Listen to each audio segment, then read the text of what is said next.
Maddie, this is kind of like out of the blue, but I have to know. Do you have any weird thing that you have to do before a recording that like makes no sense to do it, but it's like kind of the last step before you're ready or something? Just like, do you know what I mean? Yes, but it's usually just like make a cup of tea or whatever I'm drinking. I think that's really it. I don't have anything that weird. What about you? Obviously, you have something that Well, you want to I share. mean, I was just thinking about it.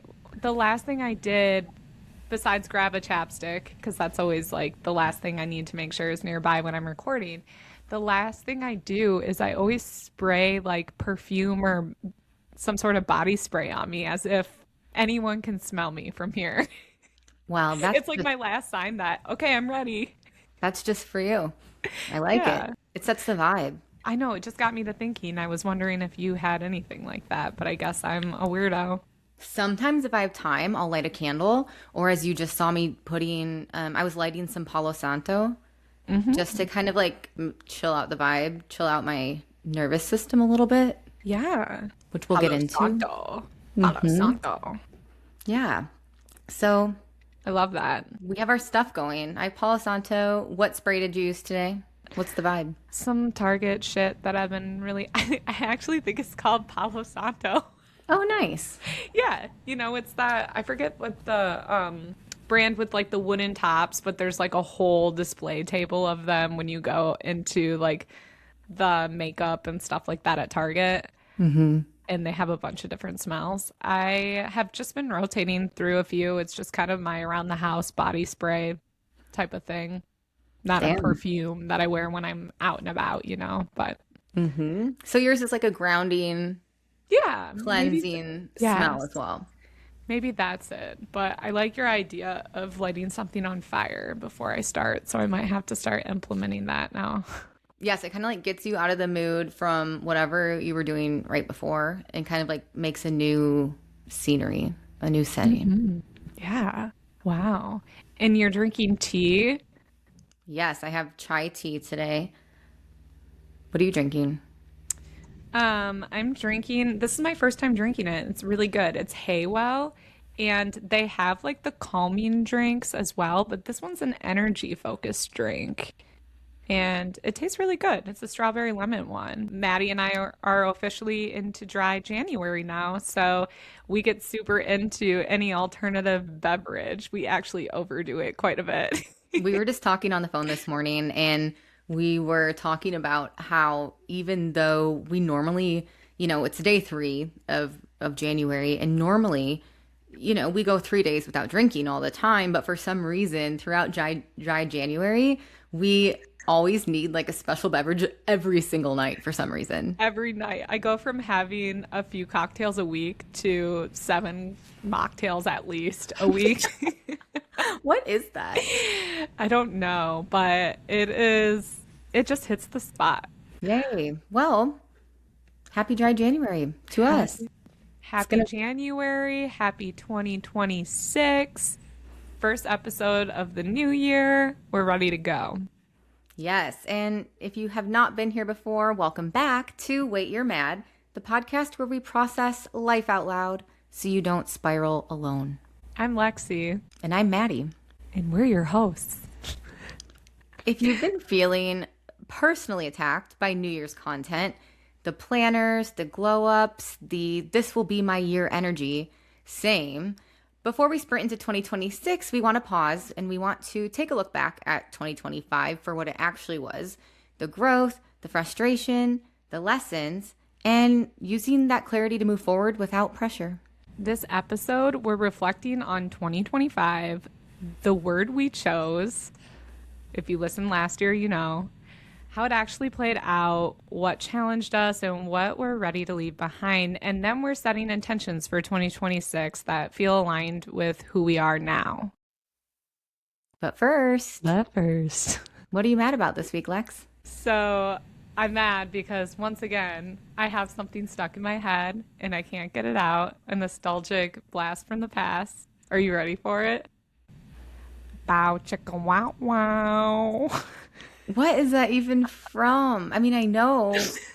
The line. Bow chicka wow wow from the old Axe commercials.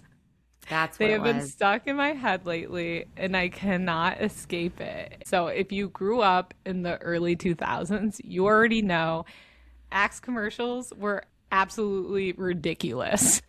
They They like, did the job. They got yeah. the young teens, the middle-aged teens, the middle school teens, and probably high schoolers to grab that shit off the shelf hmm immediately from They that. had us actually believing that if a man sprayed Axe on themselves, women would just like short circuit, Oh my like gosh. abandon logic completely.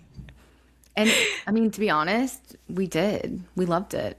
Do you remember any of the scenarios from those commercials? No, absolutely not. But when you tell me about them, I may. You will. Okay. Because I had to watch a few just to like try to get it out of my mind, I think. But the one that I think was the most memorable was it took place at a grocery store and a woman was pushing what looked to be her grandparent in a wheelchair and smells Axe on a grocery store worker working nearby and just like lets the wheelchair keep rolling away and immediately looks at him and is like, wow, chicka, wow, wow, and starts weirdly like moving her hips and hopping towards him. Do you remember this at all? It ends No. with her just being like, wah, chicka, wah. And she's like, kind of like twerking her butt cheeks, and he's like looking at her. No, I have no idea. I'm gonna have to look this up. I remember being in school and everyone reciting it, laughing together. Like Bomb Chicka Wawa was a very common saying for a span there. So while it was insane, it was kind of an epic campaign. So Great 2000s throwback. Appreciate thanks. it. We needed Yes, that to we start did. this year off correctly. What about you? What are you mad about this week, Maddie? I have a feeling that you're not going to be able to relate to me here, Okay. but I'm mad that nobody is talking about quantum computing. Have you heard of this? Oh, just from you. That's Okay, it. so per usual, I bring it up and people just stare at me. And what quantum computing is essentially is it's computing that doesn't work like normal computers. Instead of running on ones and zeros, it processes multiple possibilities at the same time. So basically, this could help us understand the fabric of the universe, how space, time, matter, energy actually work. And it's not just like faster spreadsheets, it's completely different. We're talking breakthroughs in physics, in medicine, and existence level questions. Wow, that's deep. I know. We might be on the edge of understanding reality itself, and people are just not curious. It's insane. Maybe people just don't know. I didn't know. Yeah, it's very exciting. So I highly recommend look up quantum computing, whether it's online, whether it's you can even TikTok it, I'm sure. But it's going to change everything. So I'm choosing not to be scared and terrified. I'm choosing to be excited, which is a good resolution. I love that. And way to use your platform to promote the better change of the world that people should know about. Very exciting. Very While exciting. I'm reminiscing on Bomb Chicka Wow Wow. Well, while we're still looking back on Yeah. things like Bow Chicka Wow Wow, we are Yeah. going to look back at 2025 as well. And we're going to start off with our word of the year. And if you're not familiar with the concept of word of the year, it's like a one word value system, I would pretty much call it for your year. Like something that you can run decisions, habits, and reactions through, and kind of how you want to feel that year. And I was introduced to this whole idea by my friends Lindsay Hanna and Shay Ricketts. And what I loved about their approach to it was how simple their word was, but how impactful it can be just to choose one word. And for instance, one year, Shay's word was explore. And I watched it genuinely change her life. Whenever she felt hesitant or fearful about trying something new, she was a kind of a picky eater, a little anxious about trying new things. So whether it was like trying sushi or going on a boat ride excursion when we were in on a work trip somewhere, she'd say, well, my word of the year is explore, so I'm going to do it. And just like that, decision made, no overthinking, no weighing every outcome, no thinking worst possible scenario. And that's kind of what clicked for me, which I loved about it. Is like, it's not necessarily like a goal. It's kind of like a one word value that you can just make decisions through and something that you can look back to see, like, have I worked on this year?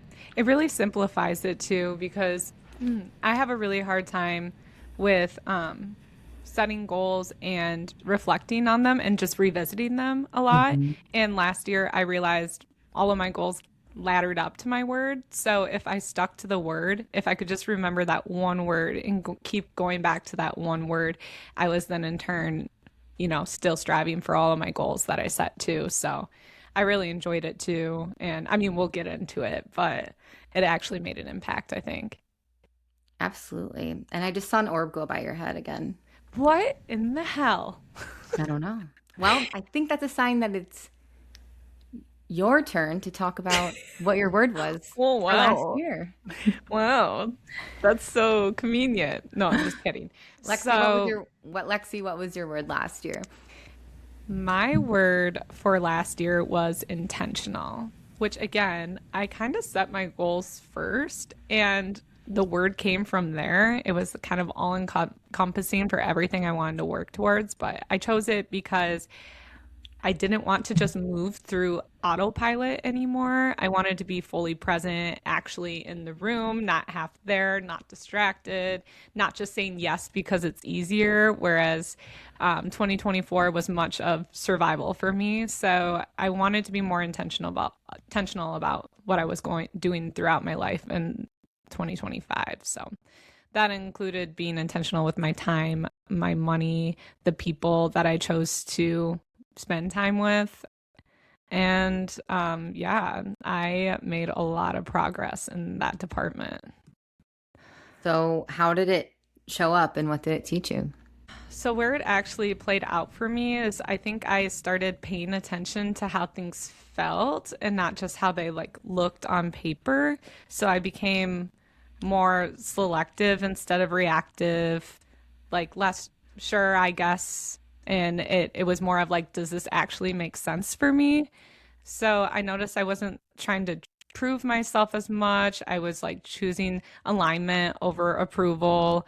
I showed up more honestly, I think, in conversations, my friendships, even setting boundaries, which was one of my goals, which I always struggle with. But I think what the word taught me was I wasn't perfect with it by any means, but it taught me that slowing down brings you more clarity, I think. So even taking the time to be intentional, slowing down helped significantly. And it showed me that some things that I thought were normal for me were actually just habits that I just never questioned. And I learned that saying no is sometimes the most intentional yes to yourself.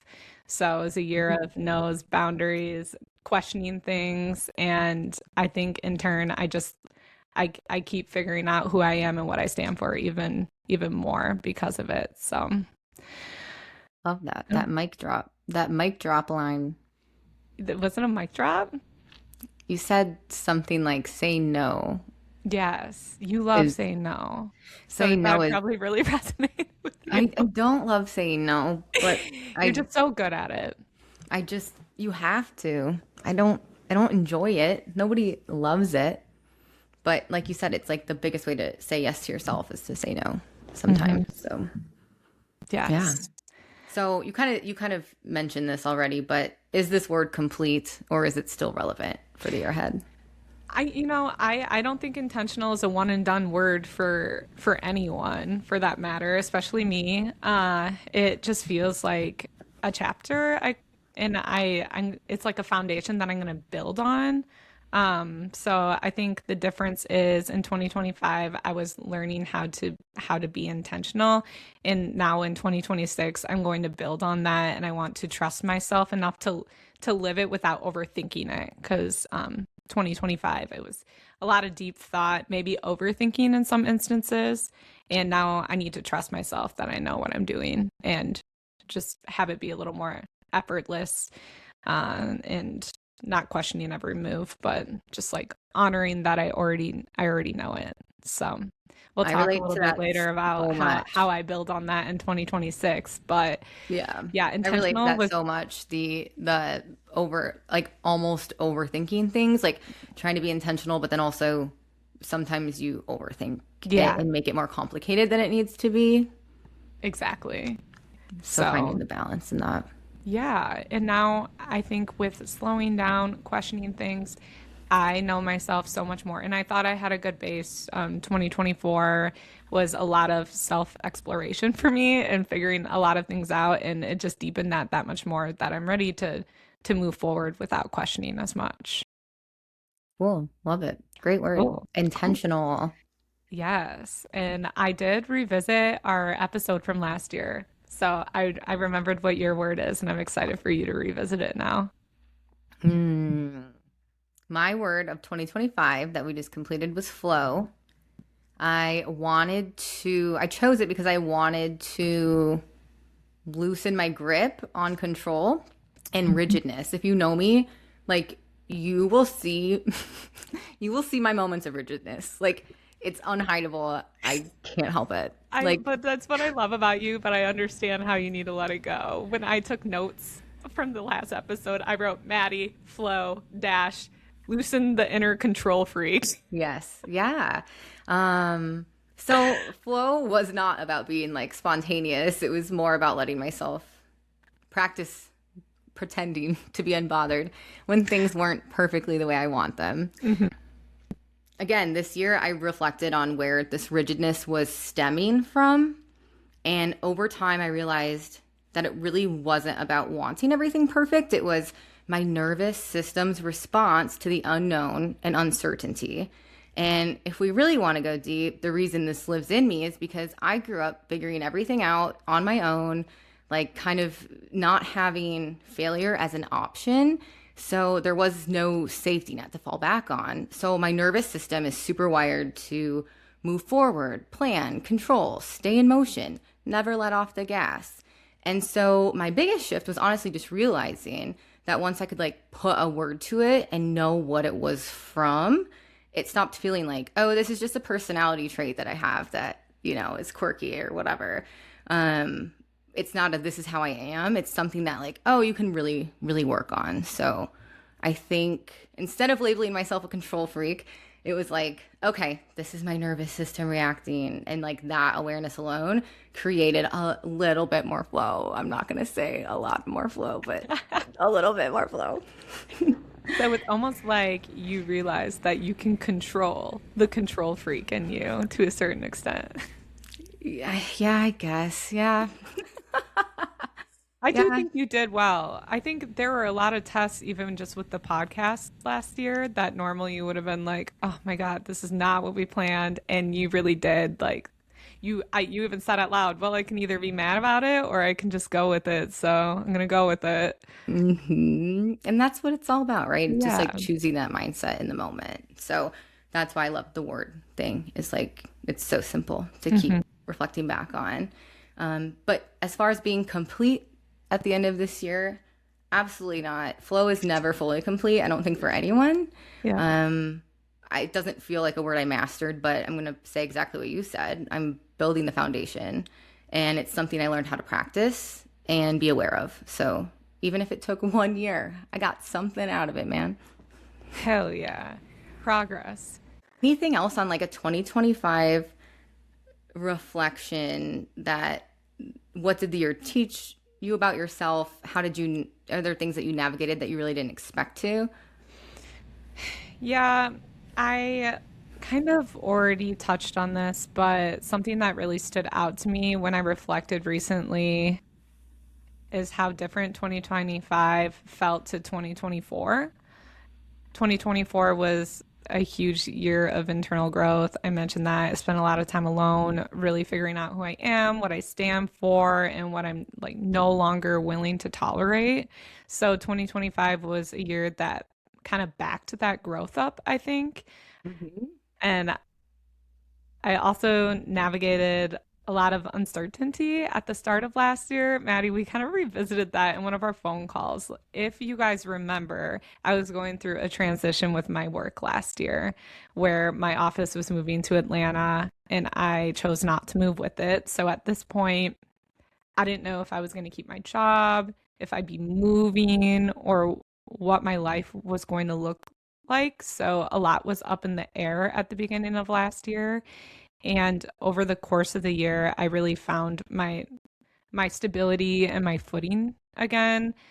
I rebuilt in a way that allowed me to show up for others, where I think in 2024 a lot of people had to show up for me because again was going through a growth stage. So it felt really good to be in 2025, feel stable, feel like I could be stable for the people that I love around me too.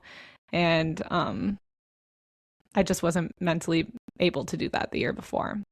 So I think those were like the biggest call outs from 2025. I can personally attest, like the way that you approach situations mentally is completely different than from 2024.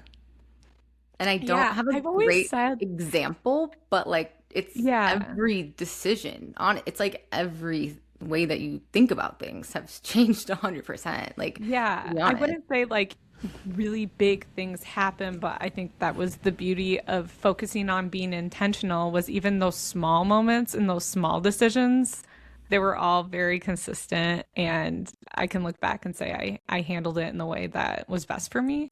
So yeah, I don't know. It's just so weird to look at. That's why I've always said I'm a late bloomer.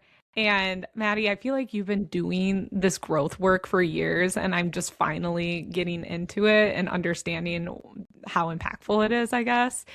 So I just feel like I'm catching up to everyone else, if I'm being honest. But it was a big, the last couple of years have just been growth in different ways for me.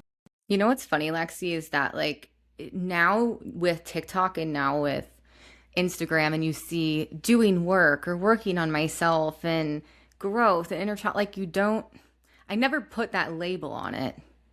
But I Mhm. think I just had people in my life and professionally that were inspiring me to do these things, but I didn't realize that that's what it was, I guess, Mhm. till even like right now. You're just saying that, and I just had an aha like, oh, I guess this is like that inner work people are talking about when I don't know, it just Yeah, and I kind of dive deeper into that later on in this episode, but I want to go back to you and ask you what your 2025 taught you about yourself.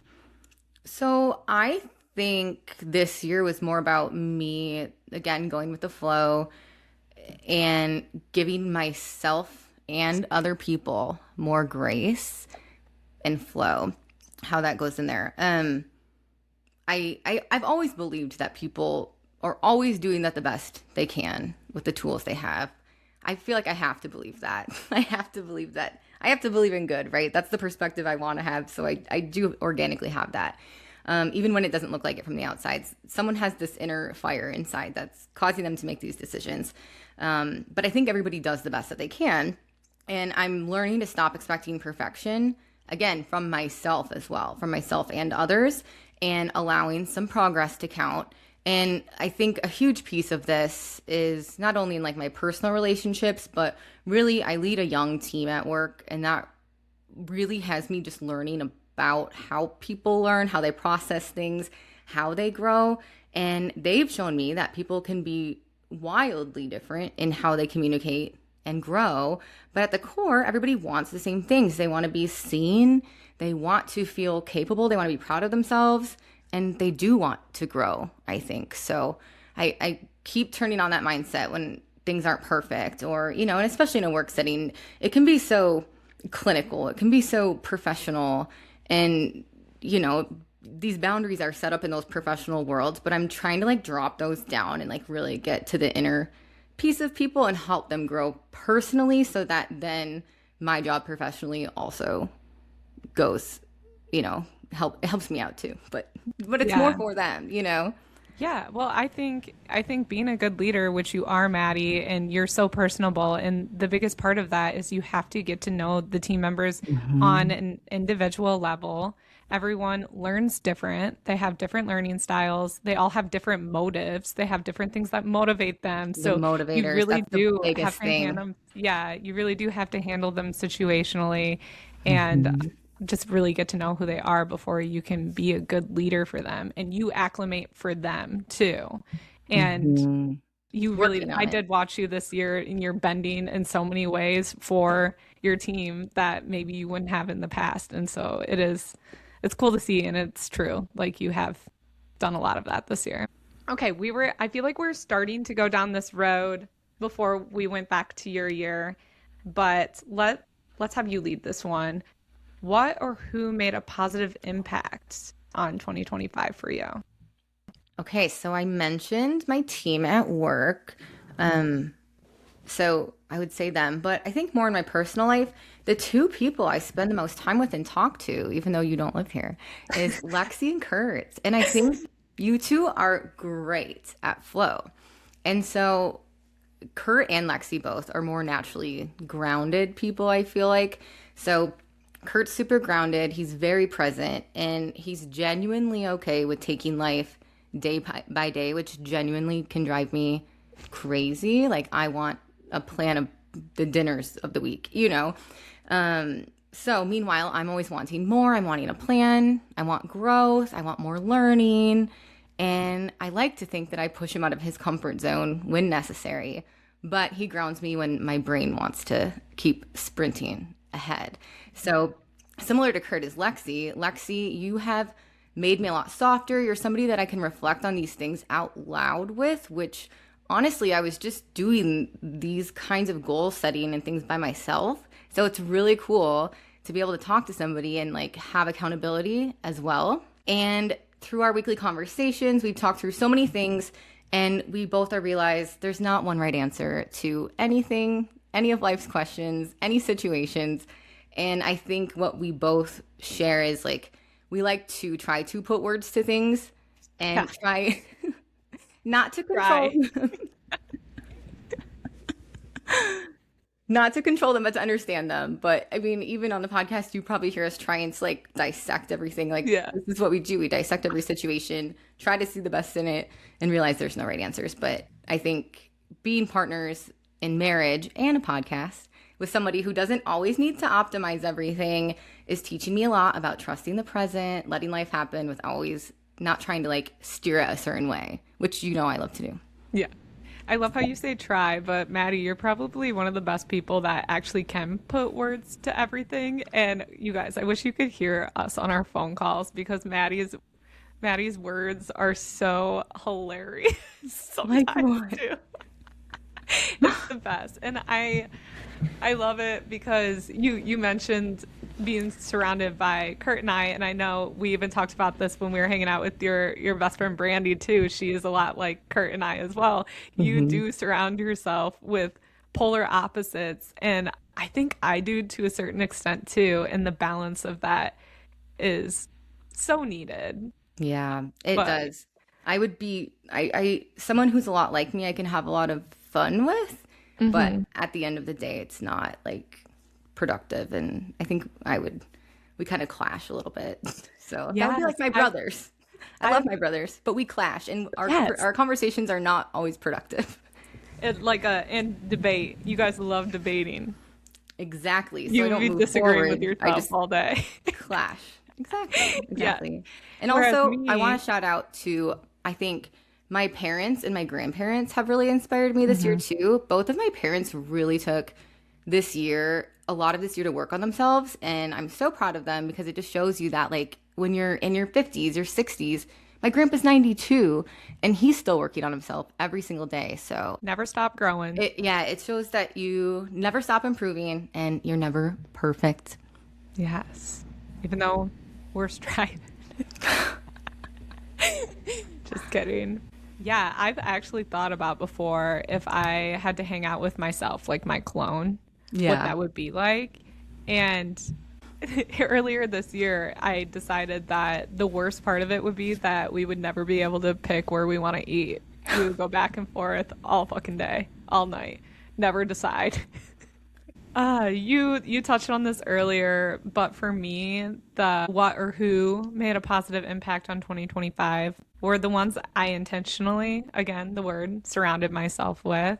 And I've always heard people say that who you build your circle around matters. And again, that's what you said earlier. But this year I truly felt the impact of that. The friends in my life now are just genuine people who are always trying to better themselves. They're working towards something bigger, like whether that's personally, professionally, emotionally, and being around that kind of energy does change you. I just think I was so intentional about who I spent my time with this year that it was just extra impactful when it came to that. The conversations are just deeper. There's more honesty and accountability, encouragement, and Hmm. you leave time spent with people like that, motivated and grounded, not drained. And I And think not that's people who are just so jealous of you. important. I feel like, I mean, I'm gonna just say it. Like in the past, like when you grow up and you're in high school and you're in college, those friends are convenient friends. We've kind of talked about that. Hmm. And with that, kind of when you watch people grow up from afar and you're not being intentional, that's where people get jealous. They're not supportive friends. They're not cheering for you. And it's because they're looking at themselves, right? Like they're like, it's comparison. But when I'm hanging out with you, we hang out with, you've been spending a lot of time with like Ash and Em, who are both very, very intentional people. Hmm. So, Yeah, it's contagious. It is. So that's a mhm. big thing, but I gotta give a shout out because I worked on it really hard. I also feel like I found happiness inwardly this year too, and that's made a big impact. Weirdly, and I'm gonna call this out, and it sounds so crazy and stupid to say, but it's true, so I'm just gonna fucking say it. So, I spent most of the year honestly on Wait You're Mad social platforms more than my personal one, and I just wasn't posting as much personally. I wasn't like performing my life, and my happiness didn't change at all. So it's just like perspective. We live in a world where experiences feel less real if they're not validated online, which again is wild when you say it out loud. I had a great year with really big moments. I went on some incredible trips. Disney was a huge bucket list for me, and I didn't post about basically any of it really. And it just made me realize that happiness doesn't need like an audience to exist. And honestly, that felt really grounding to me. So I'm not saying I'm like done posting on social media, but I think when I do, it will be, again, we can say it together, intentional. Intentional. Um, it's just, are you saying like it's not worth putting the effort in to do it when it really doesn't make a difference? Yeah, I just think that a lot of people base way too much heaviness of their happiness on engagement. And I mean, it's silly. Even my mom's like, oh, I haven't posted the Christmas picture yet. And it's like, let, who cares? And like, who cares how many likes you get and whatever. And you still went on the trip, even if you didn't post it. And it's just like, it shouldn't weigh that much on your happiness. And that's what I meant to say. It didn't make my trip less memorable because I didn't post it. And I guess I'm just weighing less. It feels good to be more detached from social media because I think our generation, and especially the younger generations, are so tied to it. So that was just really freeing for me. And I think it just shows that what looks like happiness might not always be happiness. And so you can't be comparing your life to social media or anything like that. And this year, I've always known it, but this year I really felt it, I think Hmm. was the point Yeah, I was trying to get across there. love that. Yeah. So, are you leaving that behind? Or what are you leaving behind in 2025? So, are you leaving that behind? Are you letting it go? I mean, not social media specifically, but I am leaving behind, and this is kind of reiterating what I said earlier, over processing everything to death. I'm leaving behind staying in situations past the point of depletion, leaving behind the mindset of I'll rest after things settle, and just really focusing on prioritizing myself again. Again, I've learned that like rest and slowing down brings clarity and boundaries can't be postponed. So I think we'll get into what that really means for me in 2026 in a bit. But it's all laddering up to each other, which I think is how goals and strategy should be. They keep So I'm moving. probably going to sound like a broken record, but That's what all about right. you? What are you leaving behind? I'm leaving behind judgment, judgment of myself for not moving fast enough, judgment of others for not moving the way that I do, judgment in the belief that there is a right way to things because Hmm. there's not. And it kind of piggybacks off of what you were saying. Like, you can overanalyze things till you're blue in the face, but there's no right answer. So stay present and just keep moving. And some things don't need to be dealt with in your head at that minute. So, That's judgment. true. Well, now that we've reflected on where we've been, let's talk about where we're headed into 2026. 2026. I don't know about you, but I was super pumped for Clean Slate New Year this year. Me too. 2025 was low key rough and like not in a giant explosive things were terrible type of way, but just I need a clean slate. I need to recalibrate. Yeah. Maddie, at one point, I think I said, take me back to 2020 a few times this year, where life Okay. was so slow That's how it and fucked up. where life was so slow and I didn't have to deal with people. I know that that year was really bad for some people, but I just wanted to go back to like being isolated at times, I think was what I meant by that. It's exhausting. It was an exhausting year. Yeah. I think everyone's tired. I think there's so much change going on in the world, and it's really hard to keep up with that. Stay positive, hear about everything that's happening in the world, and then deal with your own life and stay positive within that, but then also caring enough about community and everything that's going on. It's a tough balance, and I think that's where my struggles Yeah. really land is you you have to care about other people, but you also have to take care of yourself, and it's hard to It's a balance. hard balance. It's a hard thing to balance. Even you just saying all of that, like I felt a heaviness come Yeah. over me. So shut Yeah. up. No, just kidding. A whatness, a darkness, is that what you A said? heaviness. Yeah. I couldn't breathe. Which is why, moving on to my word of 2026, my word of the year is light. Ooh, that was great. And so why this word? Light for me means choosing joy, ease, and brightness, like almost like high vibrational, and choosing what lifts my energy instead of feels heavy, like you said, because I did really struggle with that this year. So basically, I want it. So with the word of the year, we kind of talked about this a little bit before. We want it to guide our choices, our habits, and our boundaries.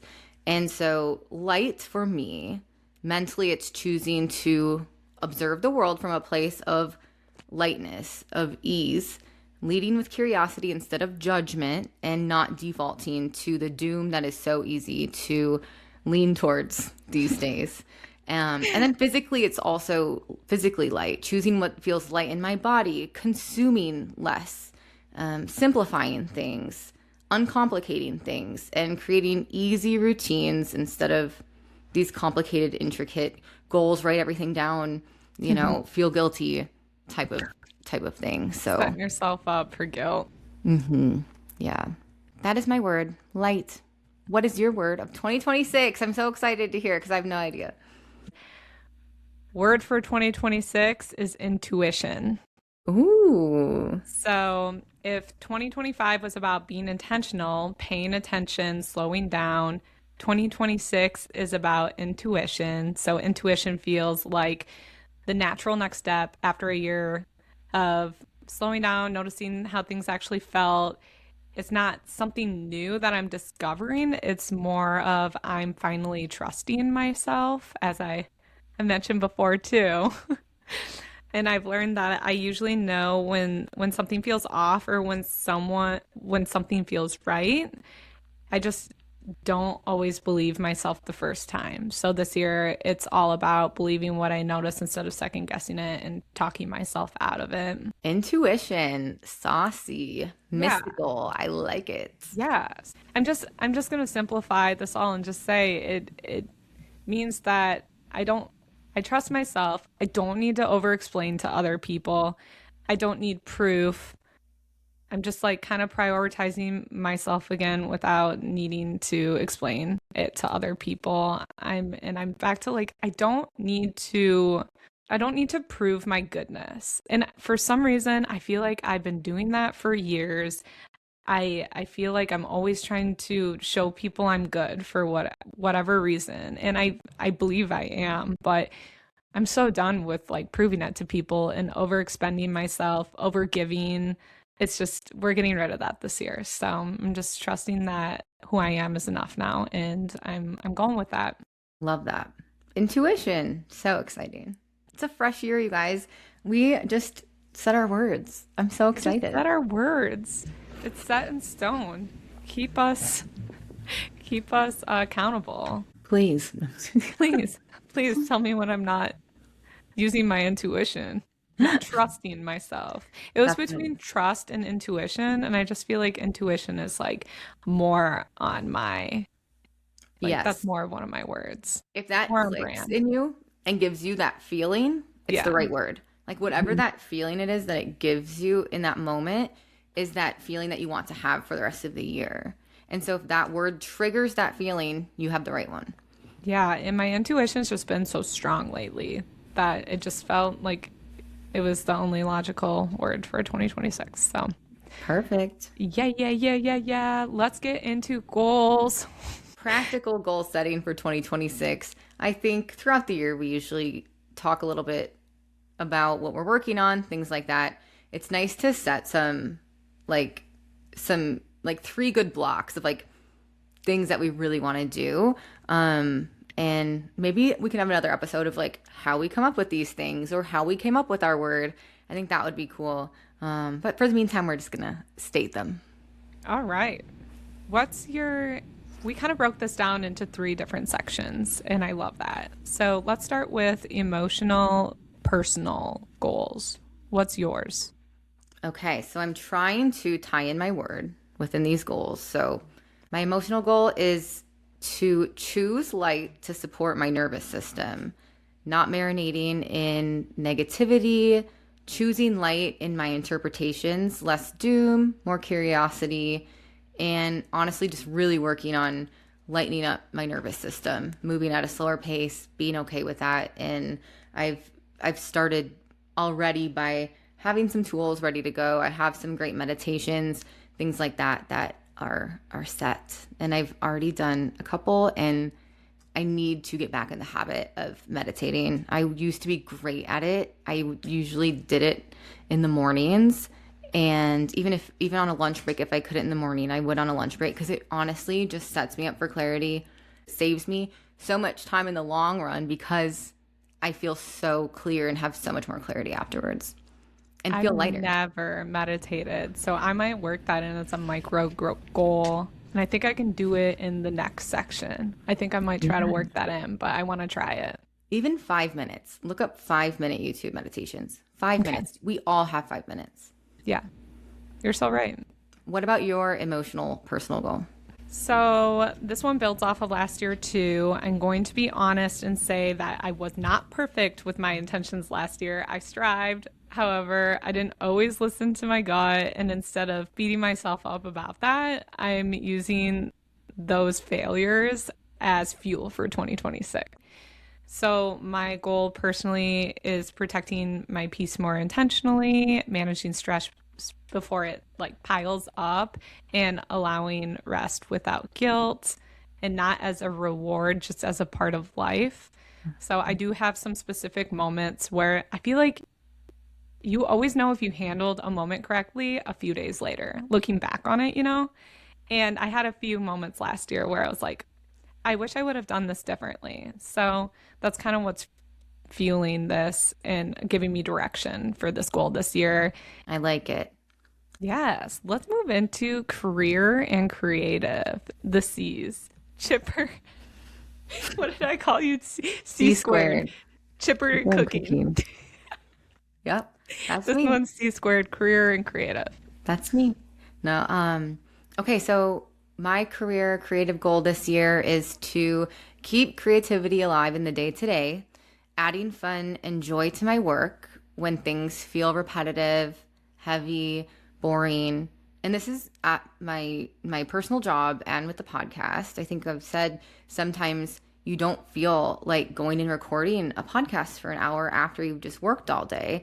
I always leave the podcast feeling great. Yeah, So right. I really want to continue sparking creativity in small ways, how I approach tasks and conversations in my regular job, coming up with new ideas, not just keep doing the same thing and expecting different results, constantly changing that up, and letting creativity be a source of energy and not pressure to like perform or give it.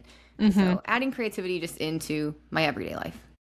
Yes, I love that. And 'Cause that's that's when I feel important. best. That's when I'm Yeah. thriving, is when I can add my personal thing on something. So, Yeah, and it like prevents burnout if you have like a creative outlet. Like the podcast started out as that for us, and I'd like it to go back to that. That's actually in my goals too. Not that it's not, but it's not always, right? You mentioned that. But if you have a creative outlet, then you don't get burnout in other areas too. It's just so important for your mental health. I really believe that. I'm with you. What's your career creative goal? So last year I was grinding really hard. I was grinding hard to like save my job. I was grinding to cover lower headcount when they moved to Atlanta. I traveled a lot. I showed up a lot. I pushed through a lot. So this year I want to set healthier boundaries with work. And I know I have permission to speak up when things feel like too much. So I just need to actually do it.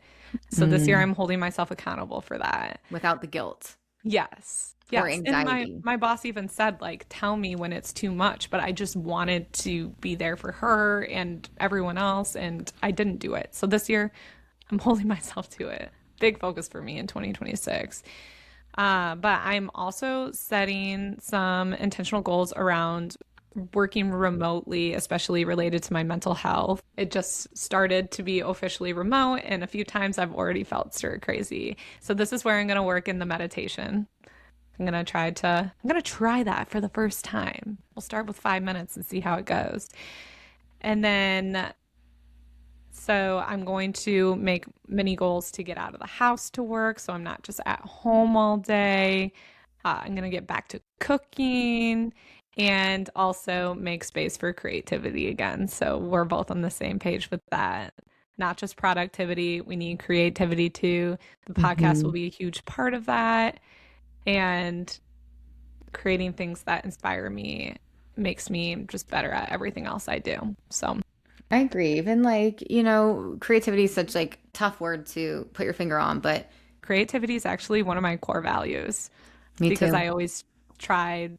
I feel like creativity fits in like innovation and it's just like a part of me too. And just thinking of things differently and doing things differently. It's one of my favorite words, honestly. And it's so basic, but I love it. It's not though. It's not basic. I think we're here on Earth, and the one thing we can literally do that no other species can do is create things, be artistic. So I firmly believe that we are here to do that because it does evoke emotion. It does invoke inspiration no matter what. And it invokes connection.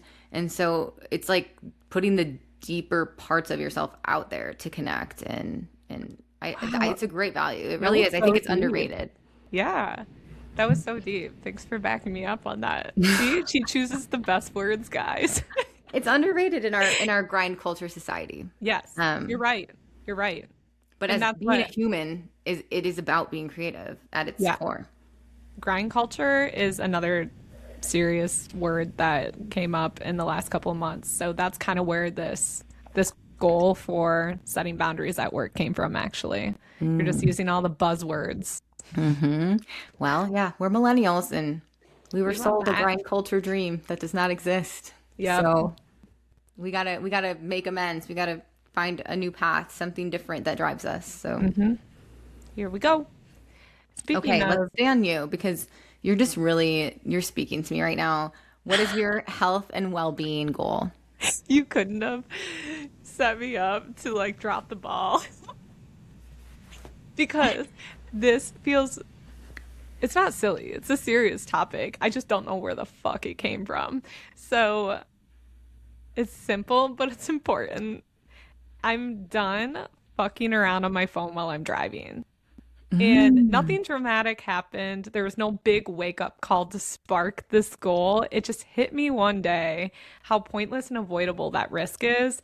Like, what a silly way to go or take away someone's loved one. And that thought has just stuck with me. So I'm gonna make it a priority this year.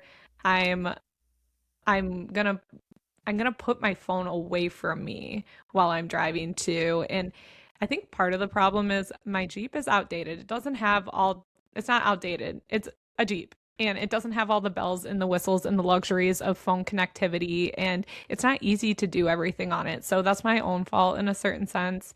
But I do need to just not even pick it up when I'm driving. I think that's a good one. It's a great, tangible change that has a huge impact. So Yeah. don't downplay that shit. I don't know. It's just, it's speaking to me. So it's my goal. There's a reason for that. Trust your intuition. I That's am. something, it's like maybe you're being protected or something. Maybe. What is your health and well-being goal for this year? I want to keep my physical life light by consuming less, continuing to simplify instead of accumulate, only buying a new clothing item if necessary. I do have like the Newly subscription where I rent clothes every month. That's helped with that a lot. However, I almost like want to do a challenge where it's like I can't buy a new piece of clothing for like 6 months and see what I wear and what I don't. It's super, super achievable with Newly, especially because, we have work things. We have, I can rent blazers, I can rent like, gala dresses. And so that's tangible. I'm a little scared to pull the trigger on that challenge for some reason. And then like I also want to only DoorDash like once a month instead of once a week, which we've been doing, sometimes twice a week. I've been DoorDashing my groceries because I'm so damn lazy and reliant on it, which in turn lets me rest more. So I kind of use that as an excuse to do it. But really, I don't need to rely on that. And then I want to simplify my meals, make fewer decisions, and just less. Again, less DoorDash, Yes. more homemade meals. Just like, why can't I just make a baked potato and enjoy that? Okay. Like, I have to like overcomplicate everything and make a Yeah. whole recipe when, you know what? A baked potato with some cheese and some sour cream, fire. Like, just do Yeah. that and stop thinking about it. Just eat. True. That's so true. And I have started meal prepping recently again. I even bought the little glass containers to meal prep in, and I got a cookbook for Christmas. And especially with that, I'm realizing, okay, I ate 3 tacos for dinner and I didn't have a side because I didn't have anything. And when I was done, I was like, I'm actually good. Like I didn't need the side. Who made up the rule that you need like 2 sides and with an entree? You know what I mean? Yes. So essentially, I want girl dinner every night. Yeah. Something that's already in the fridge and just not waste any food, use everything in the refrigerator, not DoorDash. That's like a huge goal of mine because I've been eating like the last 2 months, me and Kurt have both noted, we're like, we made a pizza at least like 2 times every week for the past Yeah. like month. We're like, we needed to stop doing Those this. used to be like backup meals. Yes. Well, they are. And that's, Oops. and we're You eating our froze backup for a minute. meals because we're Yeah. just not cooking. Yeah. And Yes. that's understandable with the end of the year and stuff, but that's the beauty of a new year, clean slate, can start over now, and I'm looking forward to it. Me too. Me too. Well, that's our New Year reset. Yeah, whether you're someone who thrives on fresh starts or someone who just needs a minute to breathe, we hope this gave you some space to reflect on the year behind you and look ahead with a little more clarity. If you chose a word of the year or set even one intention for 2026, let us know. We genuinely love hearing how you're moving through life right alongside us. And as always, thanks for listening. Follow, subscribe, share with a friend, and we'll see you next week on Wait, You're Mad. Bye. Bye.